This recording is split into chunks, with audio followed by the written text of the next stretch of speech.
Hello, welcome back to the East Africa Travel Podcast, hosted by me, Charlotte Beauvoisin, author of Diaryofamuzungu. Episode 20. Wow, come a long way together. In today's episode, we're going to be talking about all kinds of monkeys with another kindred spirit, Pam Cunneyworth. I say Pam's a kindred spirit because, like me, she started life dreaming of Africa and has worked and travelled all around East Africa and now lives in Nairobi.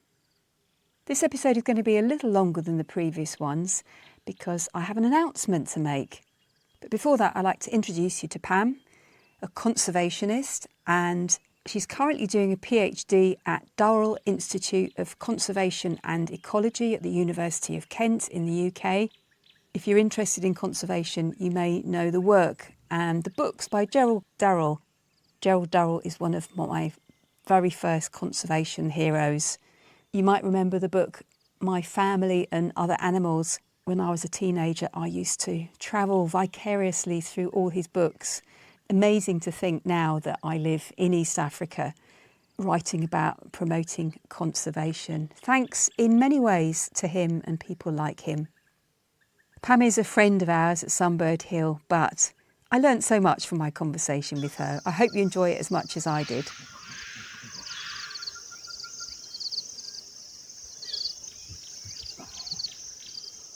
I'm watching two very big baboons.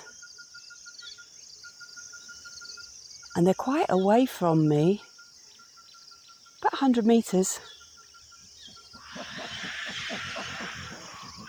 Oh, three of them.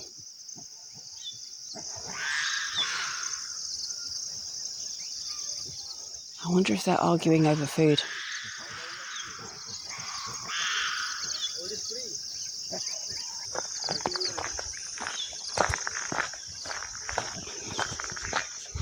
So they've just come racing out of a field where there are some crops.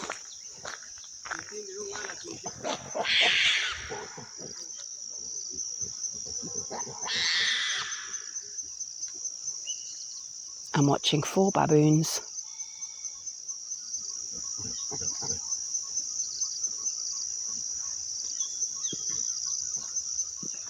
Morning. How are you? Fine, thanks. You just wouldn't want to farm right there. I mean, it's literally land next to the trench, next to the forest.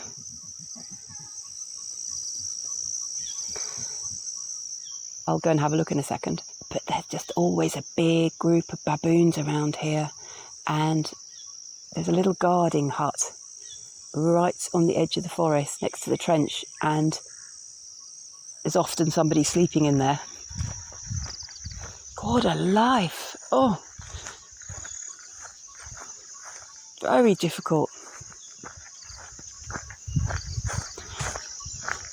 The baboons disappeared. I can see a couple. Ironically, one of them sitting on the roof of the guarding hut. But there won't be anybody in the guarding hut. The guarding hut is for night time. So 3 baboons walking across what we call the community football pitch. It's quite a good use of land because it's flat and it's just not suitable for farming really. So turning it into a football pitch, it's a pretty cool idea. Oh, baboons having sex. On the middle of the football pitch. I'm sure they're not the first primates to have sex just there. Oh, that was quick. Over and done with in about 5 seconds. Maybe that's what all the noise is about. In this episode of the podcast, I am joined by Pam Cunneyworth, who is Director of Colobus Conservation in Diani on the Kenyan coast. Pam oversees the organisation's primate research and conservation activities. She received her master's degree in anthropology from the University of Calgary in Canada with a specialisation in primatology. Shortly after graduating, Pam moved to East Africa and worked with chimps in Burundi, researched baboons and surveyed forest in the Usambura Mountains of Tanzania, and joined Colobus Conservation in 2003 as Conservation Manager. Since 2009, she was appointed to the Board of Directors. She lives in Nairobi with her husband Alex and their daughter Rachel, and more importantly than anything, she's a lifelong friend of Sunbird Hill, where we are today. Pam, welcome to the East Africa Travel Podcast. Today we're in the bird hide, and it's a very special place. I've sat here, I've seen chimps in the tree opposite, I've seen black and white colobus, and of course black and white colobus, I can't see them without thinking about you and all your work. And so please tell us a little bit about what's so special about black and white colobus and the work that you're doing in Diani. Great, thank you very much for having me. I appreciate it. Colobus Conservation, we're on the southeast corner of Kenya, and what we have there is a species that isn't in the rest of Kenya or even in Uganda. So what we have is Colobus angolensis.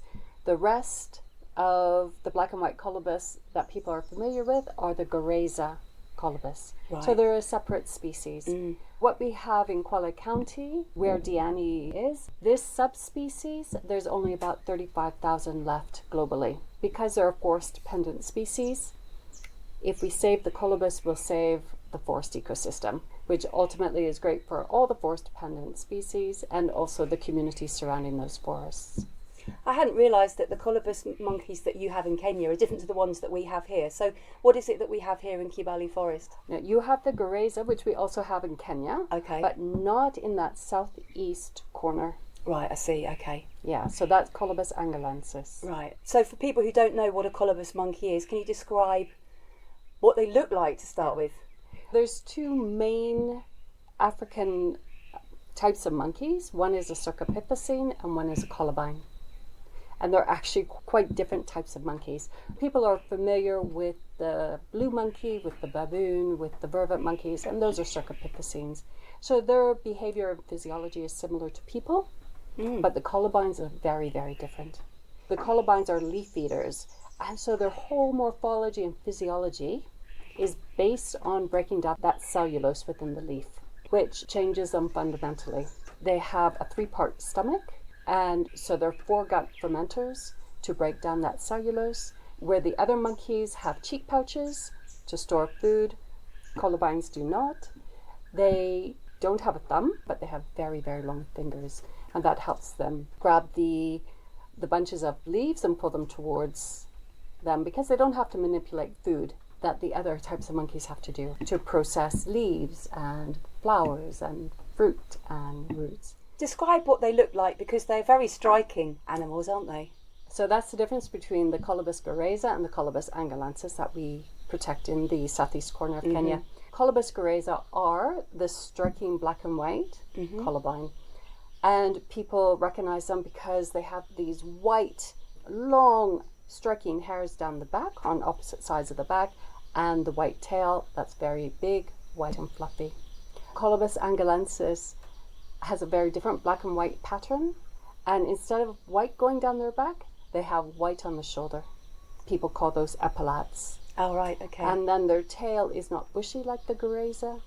The white starts about halfway down, and it's generally short hairs. Whether it's the Gareza or the angolensis, when they're jumping around in the trees, the hair is flowing, and it creates a beautiful display. And if you're in a hide like what we are sitting in now, and we see the colobus quite far away, the black is more camouflaged against the trees, and then the white, when the sunlight hits it, pops out, and so you can see them at quite far distance. Do you know why they have black and white fur? Because the whites surely means predators can see them. Well, any animal has this balance to do in adaptation. So where you can display to other adult males or to put on a display for an adult female versus being camouflaged for a predator. Okay. And that's the balance most animals have to weigh out in that evolutionary process. How many monkeys do you have down in Diani that you're studying, or in the whole forest? Or tell us a bit about those. We count them every October, and we have about 280 of them within 7 square kilometers. So everyone has a colobus on every veranda. They are really everywhere. So it's a fantastic place to come and have that really close observations of them. In the county, we have about 3,500.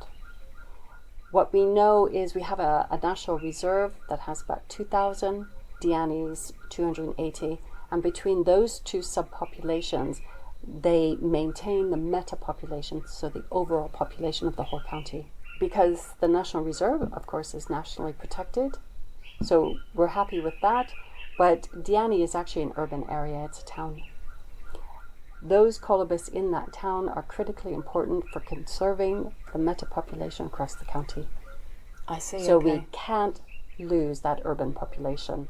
Yeah, they're critically important for the meta-population in Kwale.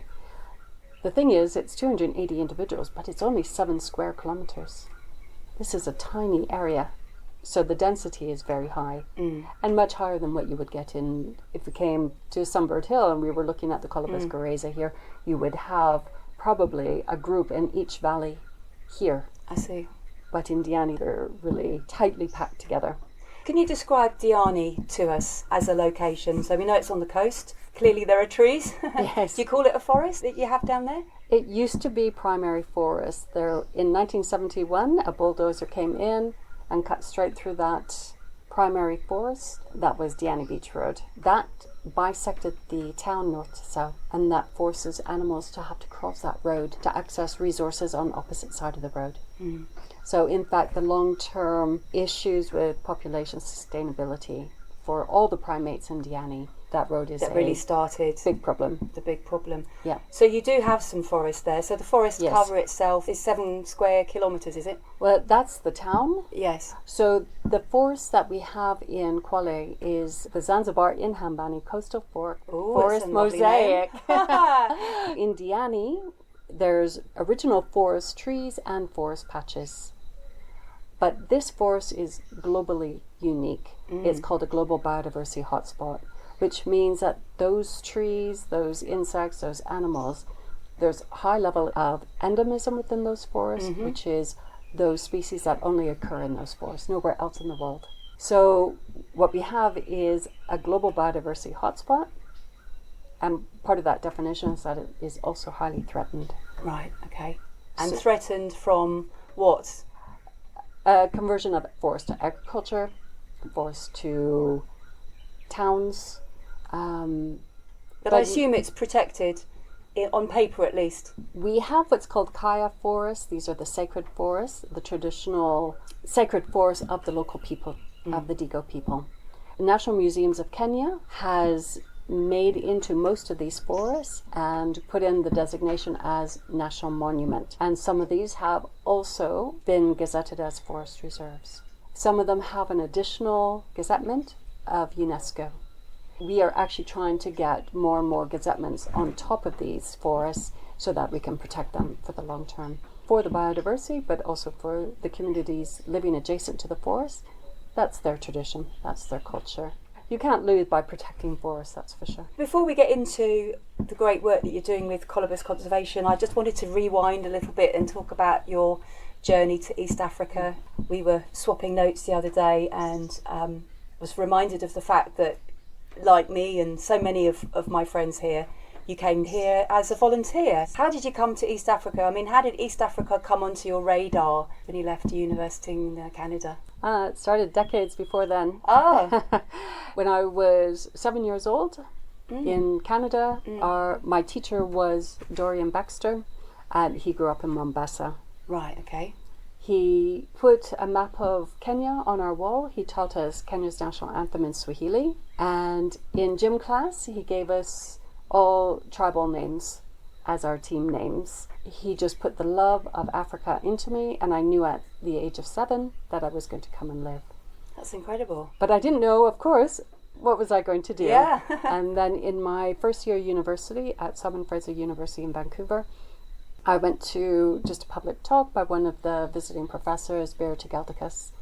And she lives in Borneo in Kalimantan, and she studies the orangutans. And she was one of the first trimates that was sent out by Louis Leakey. Trimates. Oh, yes. There yeah. was Jane Goodall, Diane Fossey, and Birutė Galdikas. Okay. So when Birutė was giving her slideshow, I sat there and I thought, yeah, that's it. Now I know what I'm going to do. So I did my master's degree, and then... Did you get a chance to talk to her and tell her how much you inspired? What did you talk about? Because she was in my department, she came to Simon Fraser University one term every year, and then the other 2 terms she was in Kalimantan. So I came to know her and chatted with her, and she was very much my inspiration. That's amazing. Yeah. And what would she think about what you're doing now? I'm hoping, I know that she's inspired so many people, and I think even for myself, when I see people understand the importance of primate diversity, forest diversity, it is a thrill to say that next generation, they got it. Yeah. Because it can get very lonely out there when you're actually fighting such a battle for protection of a species, of an ecosystem. Is it lonely because there aren't enough people who get it? Why is it lonely? You're fighting legislation, you're fighting misconceptions, lack of information. I mean, just baboons, for example. Yes, tell us about baboons. Baboons are my favorite primate species. People just see their one behavior, cooperating. In Diani, people are quite fearful of them. Adult males in their prime, their head is coming up to my hip. Admittedly, I'm very short, so maybe that's not a good judge of height, but they're clever, they're problem solvers, they're big, and I think that scares people. Yes. Instead of taking the time to actually sit and watch them, because they're in a multi-male, multi-female group, so we can see a lot of commonalities because we also live in multi-male, multi-female groups. I just look and say, wow, that you're doing this because your younger brother did that to that individual's mother, and you can just see that these are not just cause and effect kind of interactions. So they're really quite complex. Yeah. And how can you not admire that kind of complexity? And it's that problem solving, that complexity, that it is really difficult to stop them from cooperating. We haven't come up with an effective way to stop them from cooperating. I mean, here on the edge of Kibale Forest, which is a national park, we have 13 different kinds of primates, plus 1, humans, so 14. And we see a lot of baboons. They don't bother me at all, apart from that scary muzzle, that dog-like muzzle. And if they do yawn, you do see the big teeth. I wouldn't want to get in a fight with one. But when I see them, they're just resting and they're just feeding, so they don't bother me personally. If baboons crop raid, what we mean by that is that the baboons are going in and eating the whole lot. And if they're coming in a big group, it's hard to chase them because they're really tough. I know you do some really good work down in Diani, trying to educate hotels, for example, how to manage baboons, because we don't want to kill them, we don't want to trap them. They are a tourist attraction in a way, aren't they? So yeah, what's your advice? Usually the 95% of the interactions between people and baboons is all about food. If you pull food out of that equation, then baboons are not an issue. But people for example, in hotels, they allow baboons to come into the hotel, into the restaurant. So what we say is, once the baboon is inside, it's too late to do anything. There's a video that was going around in South Africa, a baboon jumps on the table and everybody's panicking. Yeah, pandemonium. It's too late. You should not attempt to remove a baboon at that point, because they're protecting their resource at that point. So that's when they're dangerous. Yeah, that's when they're dangerous. What we say is you have to stop them before they get to the restaurant or wherever you don't want them to go. Baboons, even like humans, we all are quite predictable. We know which direction. We know that they come in at 7:30 for breakfast in the restaurant. They're predictable. So you get your guards, the human guards, the human guards, you get them out there and you stop them 50 meters from the restaurant, as far away as possible. And in fact, you can push them off then. And so do you do that just by your physical presence, or do you have a whistle, or, I don't know, a bow and arrow? How do people Usually Scare it's, them it's away. human adult males are able to do this because, of course, in most primate societies, the adult males are dominant over the adult female. That's why it's more difficult, human adult females, to push off baboon adult male. Okay. But if you have human adult males, you get them out there, but it has to be a daily thing. It can't be intermittent. And you just have them out every day. You know what time they're going to come in and just push them on. So that works. And that works. Yeah. But what happens if you get to the point where the baboon has jumped on the dining room table in a restaurant? You just leave it. Okay, and then you call an expert. No, you organise your guards for the next day. It's not a surprise when and where they're coming from. So if you get your guards out there, so hotels have to invest in guards, and you put them out there when breakfast, lunch, dinner is served. As I said, it's only about food. And it's also about making sure that rubbish bins are well covered.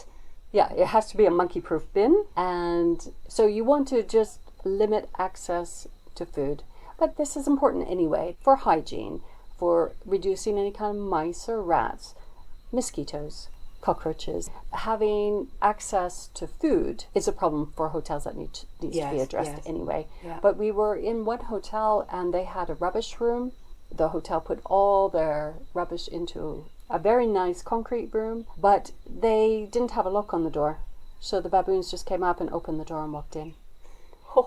But a $15, a $10 lock would have Kept them out. And managed that resource, so then the baboons wouldn't stick around and they would go off natural foraging instead. The other thing is, a lot of people, just when we're talking, we hear baboons in the background. Interesting, because I can hear some kids talking. I'm thinking, are they chasing them? So the other thing is, people use, instead of door knobs, they use door handles, the flat ones. So all the monkeys just pull down on that. But if you just change those, I'm not quite sure what they're called, door latches, but if you change those to a door knob. Oh, that requires twisting and a bit more dexterity. Exactly. They can't open that, and that will reduce a huge amount of conflict there. But going back, it's unlikely that people would be bitten by a baboon, and the reason for that is because baboons live in this multi-male, multi-female group. They're actually used to managing conflict. They will give you so many opportunities to back down. They will give you an eyebrow flash, just as a real mild, I'm uncomfortable with you there, I'm giving you an eyebrow flash, and if you don't move away, they may jut out their chest, and then if you still don't walk away, they may slap the ground. Then if you still don't walk away, they may do a slight lunge. If you still, by then you should have walked away. You really need to be aware. Yeah. And then they may take a couple of steps towards you. They give you so many opportunities to back down. Okay, so there's really very little reason to be bitten. To be bitten or even to be scared. Assuming if you have food, that will be the problem. That's what they want. So the main thing is, don't have food around primates. We've noticed that when we drive through Kibale Forest, there are lots of baboons lining the road, and there's one in particular that's very big and very clever, and he sits on one of the speed humps because he knows the vehicles slow down there. That's how clever they are. I know, they're brilliant. Yeah. When we come back from Fort Portal with our shopping, sometimes we put bananas on the dashboard because it's the best place to put them because they don't get squashed. Yeah. But you have to make sure the windows are up when you drive back through the forest because they quickly jump on the vehicle. I had one jump on the wing mirror once, and it scared the life out of me because it just came out of nowhere, and it's like a small human stuck on the side of the car. But it's all about food. It's all about food. So they know vehicles have food because people are showing their food, such as bananas on the dashboard, or people are throwing food out the window towards them. So vehicles represent food. They're joining us for the podcast. If you manage your food resources... Oh, look, who's coming up the steps to see us. Well, it's just a reminder that we're in a bird hide on the edge of Kibale Forest, just a few hundred metres from the forest. We can see it very clearly from here. Several baboons around us as we speak, olive baboons. That was a female, and she wasn't pregnant. So you can tell by looking at the backside of a baboon a lot about who they are. You can tell male, female by the structure of their bottom, and also when a female is pregnant, the skin around the hardened patches that they sit on, that goes from black to pink, and it becomes really bright pink just before she gives birth. Well, this touches on your PhD, and please tell us a little bit about that. So you're studying at the University of Kent, and the topic is? It's linear infrastructure and ecology. So in Diani, as I mentioned before, we have Diani Beach Road, which bisects the town. So it goes straight through the middle of the town. Primates, we count all of them every October. We have 1,500 monkeys living within 7 square kilometers. Just stepping back one step, we have 6 primates that live in Diani in an urban area. So we have 2 galligos, people call them bush babies. They're a primitive primate, and we have 4 species of monkey. So this is highly unusual. So if you love primates, come to Diani, because there literally is a primate on every corner. All the monkeys, when this road went in, they have to cross the road to access the resources on opposite sides of the road. Access to water, to foraging areas, sleeping sites. There's more and more vehicles all the time as Diani is growing. Instead of animals getting hit on the road, they come to the roadside, they get quite afraid of the vehicles, and then they turn around and go back. So what we see is the number of vehicle collisions with monkeys dropping. Everybody thinks, this is a good thing. Yes. But it's not. What's happening is the barrier of the road is increasing. So you have fewer animals crossing. And they need to cross for genetic mixing, is that right? Yes. So otherwise you would have 2 separate populations, one on either side of the road. And as you said, they're not meeting for mating, so their genetics become more isolated. They don't have access in a year of drought to those trees that they could survive on. So access to resources goes down, genetic variability goes down, access to sleeping sites goes down. Overall, those 2 populations become more vulnerable to extinction. It's lovely to be talking to you, hearing baboons on all sides of us now. So tell us a bit about the ideas you have for crossing. So you have the canopy walkways already. Do you canopy walkways, is that the right term? We call them, in Diani, we call them Colobridges, for Colobus Bridges. Okay, cute. So they were set up in early 1997, and that was to start getting Colobus crossing the road above the road. Mm-hmm. So if you're driving down the road in Diani, you can see these monkeys using these bridges. Correct. Yeah. So on the 9-kilometer section of road through Diani, we've got 31 bridges. But we're hoping to do a big fundraiser, and we would like 100 bridges up there. As they're crossing the bridges, they're reducing the risk of the collisions with vehicles.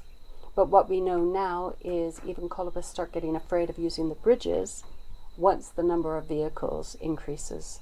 Is that because of the noise? We don't know whether it's noise or just seeing them.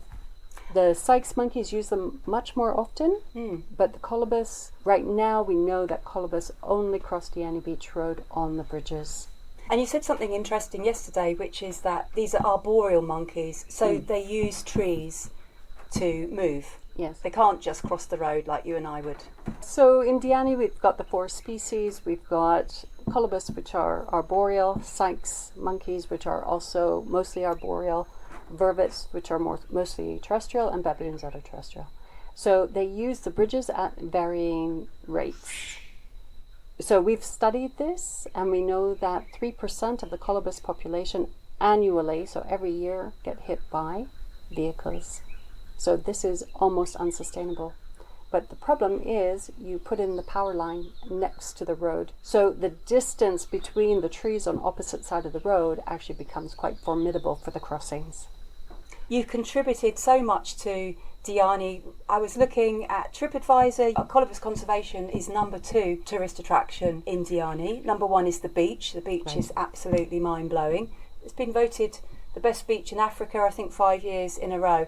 So, I mean, congratulations for all the work you've done from a tourism point of view, as much as conservation. So perhaps we could talk a little bit about Diani. So you live in Nairobi, but your projects are based in Diani, but you've been visiting for many, many years. Yeah.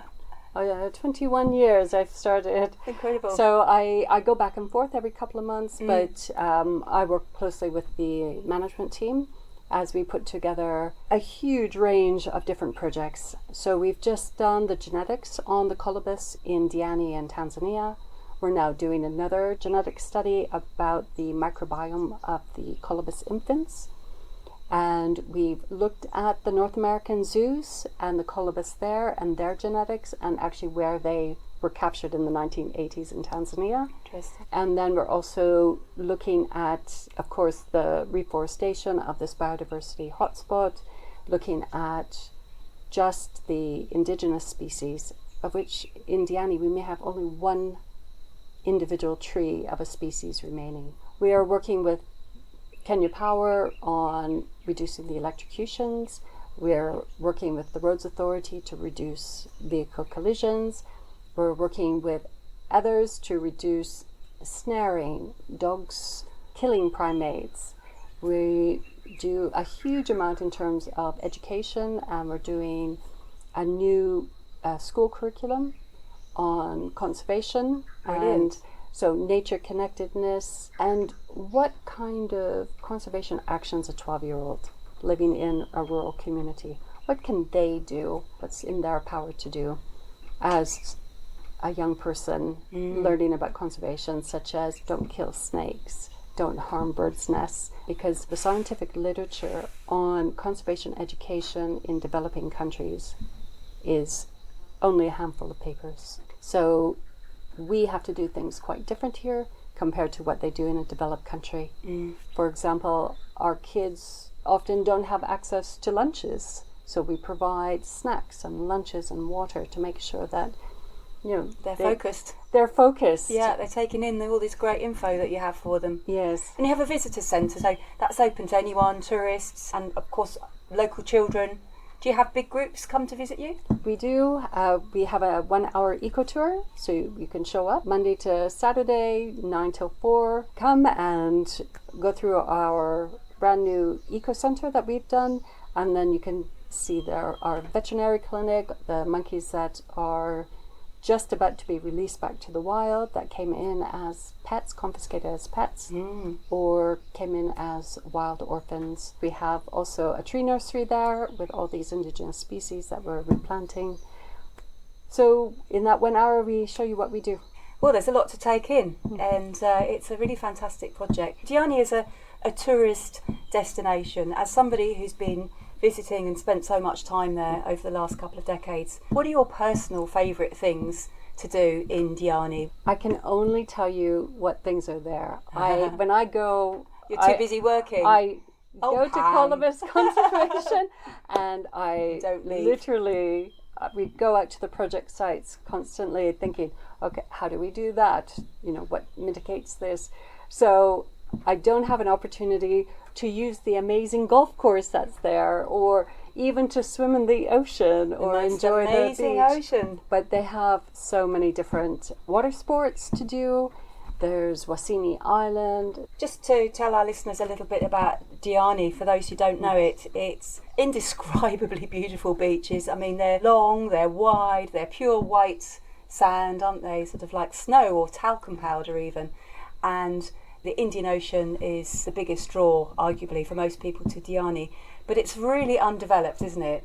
No high-rise apartments, it's very low-key, lots of thatched constructions. I'm sure that you must have seen a lot of changes, but I think compared to many other beach destinations globally, it's still pretty low-key. It is, but it's changing quite rapidly. And there's a new highway coming in from Mombasa. Right now you have to take a ferry to get to Mombasa, but the new bridge is coming in, which we expect to have huge amounts of development because of that. We're just hoping we can manage these primate populations in the forest while we can get the development to be sustainable and not lose everything. And I think this is a common issue around the world. You have these beautiful places. They're so beautiful, everybody wants to live there. Yes. And then they stop being so beautiful. Yeah. But right now, Diani has these amazing beaches. Sometimes of the year, there's the whale sharks going by. Humpback whales. Humpback whales. And then, even volunteering at Colobus Conservation, I volunteered in really, really remote areas. But in Diani, you spend the day doing conservation. In the evening, you can go to the disco. You can go, very good nightlife we hear. On the weekends, you can go for a swim in the Indian Ocean. It's really quite amazing for volunteer opportunity. Yeah, let's just tell people a few of the many, many things you can do in Diani. So snorkeling and diving, of course. Coral reefs, you can see dolphins, turtles, rays. You can go kite surfing. You can ride a camel. You can go horse riding, stand-up paddle boarding, you can go on a glass-bottom boat, and Shimba Hills is only about half an hour away, so that's a good safari destination, isn't it? Yeah. What kind of wildlife could you expect to see in Shimba Hills? People most of the time go for elephants. Okay. And elephants come and go from the reserve because it attaches to Tsavo National Park and Mulliganji. I believe that Daphne Sheldrick is just setting up a reserve up there near Shimba Hills, so there should be access to elephants at some point. Diani really does have everything, because if it's not in Diani, it's only a short drive away. So if somebody wanted to have a Kenyan safari and beach holiday, it would be a great base, wouldn't it? A lot of people do their safaris and then spend the last week in Diani just to relax and enjoy. Just chilling out. Just chilling out on the beach or around the pool. Watching the monkeys, watching the colobus in the tree above the pool. Yeah, fantastic. I wanted to ask you a bit more about your journey to where you are now, because I know you spent some time in Burundi and you've also worked in Tanzania, so you really have a 360-degree perspective on East Africa. Tell us a bit about your time in Burundi. That was with Jane Goodall Institute, working in a chimpanzee sanctuary, so they were confiscating chimpanzees from the pet trade. That was a long time ago. Those chimpanzees now are in Sweetwaters, which is in Kenya, so that they're in a sanctuary there. Then I started studying baboons for 2 years in a national park in Tanzania, in Mikumi, and that was a long-term baboon project. 3 years in the Usambara Mountains, and that was where I met Julia Lloyd, who of course runs the brains behind Sunbird Hill. Exactly. So her and I worked together for several years in the Usambara Mountains doing biodiversity surveys. After that time, she came to Uganda and she's been here ever since, and I moved to Kenya. So I worked with the Convention on Biological Diversity, the Convention to Combat Desertification, the Convention on Climate Change, and then I started at Colobus Conservation. In between all of that, I went to Asia just to see what that's like, and I worked with gibbons there in Thailand. I've worked with quite a few different primates, which is helping with the PhD, as I'm able to bring in a lot of knowledge from a lot of different species. So as we look at the roads and the power lines and the ecology behind that, I can start thinking about what this means for conservation managers globally who are dealing with this with different species, but we're all having the same issues. I think it's really interesting how studying one species so closely can actually bring so many lessons that can be shared globally. I think I say that because I didn't quite understand why somebody would go so niche on a particular topic, but now I understand your work better. Diani is unique because of these 6 primates that live in the town. So for the work that we're doing on the road and the power lines, we're comparing the 4 monkeys. We've got 1 colobine, 1 arboreal guenon, 1 baboon, and the vervet, which is more terrestrial. So we can really get an understanding of how this infrastructure impacts widely varying species rather than just one species. Studying across 4 taxonomic groups is really enlightening. What advice would you give someone wishing to follow in your footsteps? As soon as I graduated with my master's, within the week I was on a plane to Nairobi. I'd never been to sub-Saharan Africa, but I felt like I was going home. My mother was so supportive, and I just came with a backpack and a 1-year open ticket, which we could get back then, and my mom just said, go, this is what you've talked about for a long time.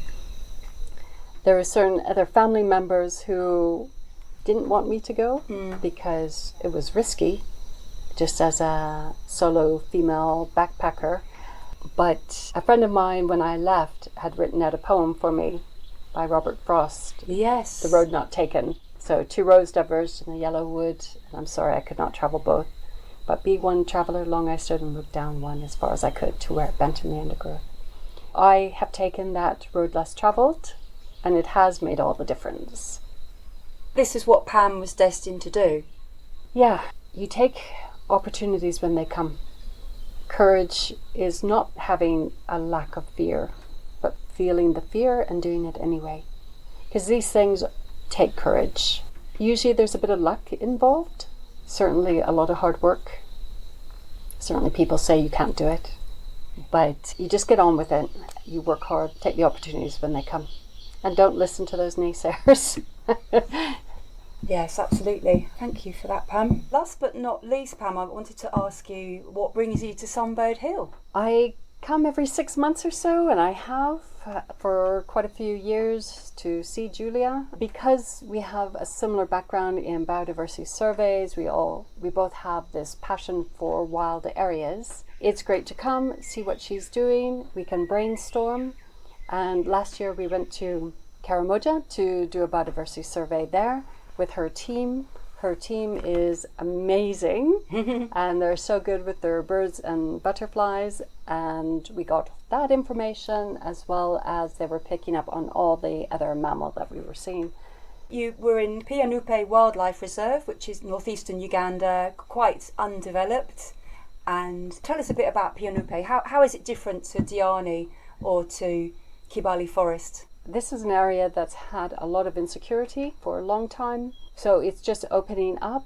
It was really lovely to meet the people that were living around the reserve. They hadn't been around a lot of foreigners, and it was nice just to see them relaxed and showing us their culture in a non-touristy way. So were they from the Karamojong tribe? Yes. Yeah. So you were up in Pianupe doing a survey with Julia and the Sunbird Hill team of site guides and Yes.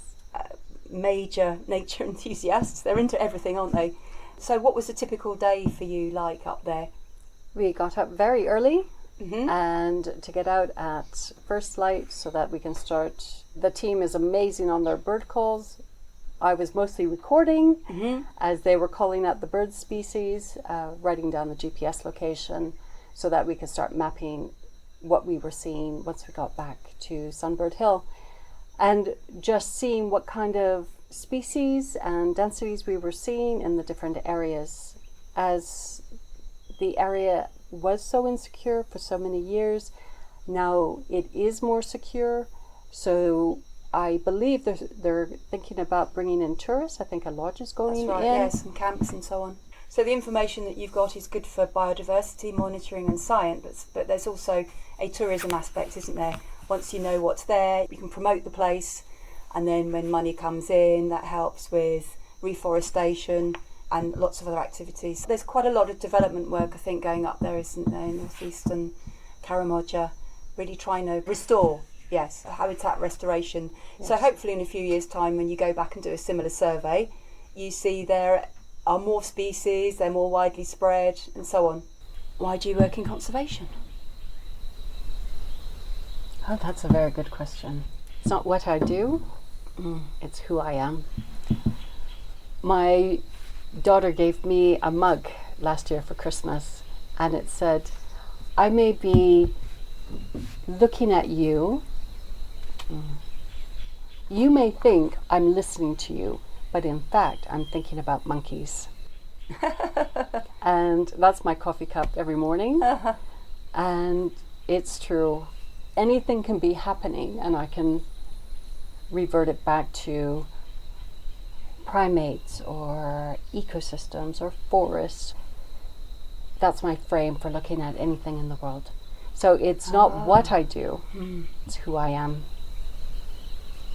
Oh, that's very touching. But I'm looking at you, but I'm still thinking about monkeys. I know. Hello, Pam, it's me.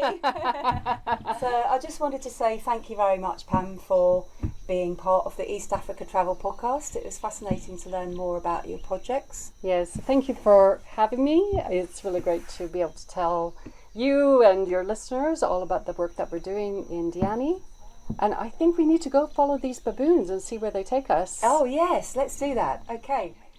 Well, it hasn't been perfect, but we've done it. We have just come to the end of season 1, a series of 20 podcasts. It's been a hard decision to put the podcast on hold for a while, but I firstly wanted to thank you so much for listening to the podcast. It really means a lot to me. I've been getting interesting feedback from friends, family, colleagues from all around the world, but I really wanted to pause and reflect on the episodes we've had so far and to ask for your feedback. Tell me what you like, tell me what you want more of, less of, it's okay. Please tell me exactly what you like to hear and allow me to digest it as we plan the next few episodes. Thank you for the reviews on Apple. Thank you for the rankings on Spotify. I can't see the names of everyone who's rated or ranked the podcast, but I do appreciate every single click and comment. Massive thanks to my guests for sparing the time to be on the podcast and for believing in me and trusting me when you didn't know how it was all going to come out. Thank you so much to Philip Briggs, brat travel writer, guidebook writer extraordinaire and friend of Sunbird Hill. Thank you to Ian Redmond, OBE, fantastic public speaker. I learnt so much from talking to him. Dr Michael Ossa, the entomologist. Who knew that moths could be so interesting? Chris Ketola of Fauna Forever. The conversation with him was so popular that it featured in the Sunday Monitor, Uganda's newspaper. And Chris had such an amazing time in Uganda that he's going to be back in 2025, bringing more volunteers on a research trip. Professor Richard Wrangham, what a delightful man. One of these amazing people that I've met through Julia Lloyd and Sunbird Hill. I really enjoyed my few minutes with him and really whet my appetite for spending more time talking to him, reading his books. How did you like being in the tent with me when I had the hippos outside? I really loved that recording and I'm hoping to do more episodes like that. I really want you to come on more safaris with me. Rob Walker. I heard his voice on TV recently. He's been commentating on the Olympics, the Paralympics in Paris. And if you're curious as to the attraction of Uganda as a tourism destination, check out that episode if you haven't listened to it. I always come away with a smile on my face when I talk to Rob because he just exudes enthusiasm. I hope you enjoyed our visit to the original Maasai Lodge in Tanzania. The Maasai music is so hypnotic. It really talks to me on a really deep level. If you missed any of these episodes, please go back and have a listen. Every episode has a transcript if it's on Apple, and we have transcripts of all the episodes with lots of links on diaryofamuzungu, my blog as well. Last but not least, I had a conversation with the Nabagareka, Queen Sylvia of Buganda Kingdom. She is very well known in Uganda as being married to the Kabaka, who is the king of the biggest traditional kingdom here. You could tell how excited she was to have seen the gorillas, and I really loved her passion for protecting trees and encouraging Ugandans to travel. So listen out for that episode 3, in case you missed that one. And interspersed with all of these great conversations were me wandering along, rambling along the edge of the forest. Hopefully you found a bit of the travel advice useful too. And if there's a topic that I haven't covered or someone you'd like me to talk to, just send me a message. Of course, there's tons of information on my blog as well. Diary of a Muzungu that I've been writing since 2008.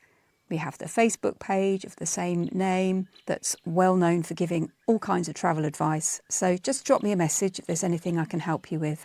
And if you just do one thing as a result of listening today, would you just share this episode with one friend who you know loves nature or wants to learn a little bit more about conservation? I reckon if everybody shares with one person, then, well, might double the number of listeners when we resume. Season 2, what's coming up? Well, the first thing to mention is you. What would you like to hear? Who do you want on? A few of the episodes we already have scheduled are African grey parrots and the work of the World Parrot Trust. Old Town Mombasa, I'll tell you a little about my trip there and some tips for getting there, things to do when you're on the coast in Kenya. The Sea Turtle Festival in Diani. I was invited to watch baby turtles being released into the ocean. That was very special. Those are just a few of the episodes I have planned. I'm heading to Rwanda quite soon for Kwitazina gorilla naming ceremony. Is taking place in October 2024. That's going to be the 20th edition of the event. I'm going to be there and I'm going to be recording a podcast episode all about that event. So that's coming up too. So that's going to be a very interesting episode, I'm sure. And before I sign off from season 1, I just wanted to give a special thank you to my team. Brian Kisembo. Thanks, Brian, for all your technical support and advice over the last few months. Thank you, Sam Risband, my trusted web developer who I've worked with for many years. Lindsay Ann Gould of the Podcast Boutique. Thank you, Lindsay, for all your strategy advice. Thank you, Julia Lloyd, the brains behind Sunbird Hill and the NGO In the Shadow of Chimpanzees. Julia's the opposite of me. I'm look at me, listen to me, and Julia's there in the background pushing everyone else forward. Jules, this podcast, every single episode of the East Africa Travel Podcast is dedicated to you. Holly Woodward, Liz Warner, my lovely mum, Liz Beauvoisin, and my dad, Chris. Thank you for all your support, your words of wisdom along the way, and my media colleagues, Professor Wolfgang Tome in Uganda, Harriet Owala in Nairobi, and Biwol, Tony Musho, Edgar Bate, Tony Ofunji, Jonathan Benaya and Derek Senyoni, who sent me some very supportive words when I launched. Big thank you to all of you for being a part, big and small, in the East Africa Travel Podcast. Really looking forward to season 2 already. In the meantime, stay positive, folks. Enjoy nature. And if you remember, going back to episode 1 and episode 2, it was walking in nature on the edge of the national park during lockdown that inspired me to create this podcast for you. I wanted to capture the sounds of nature, and it was those moments that kept me positive during lockdown when we didn't really know what was next, did we? But connecting with nature, being outside, looking at a tree, a butterfly, a bird, living in the moment, that is what kept me motivated, and that sentiment still holds. And if you're outside, it doesn't matter if you don't know what you're looking at. You don't need to know the Latin name, but just enjoy it. On that note, let me say thank you again, asante sana, muebelenyo, and you'll hear from me again soon. You've been listening to the East Africa Travel Podcast. My name's Charlotte Beauvoisin, author of Diary of a Muzungu. Bye.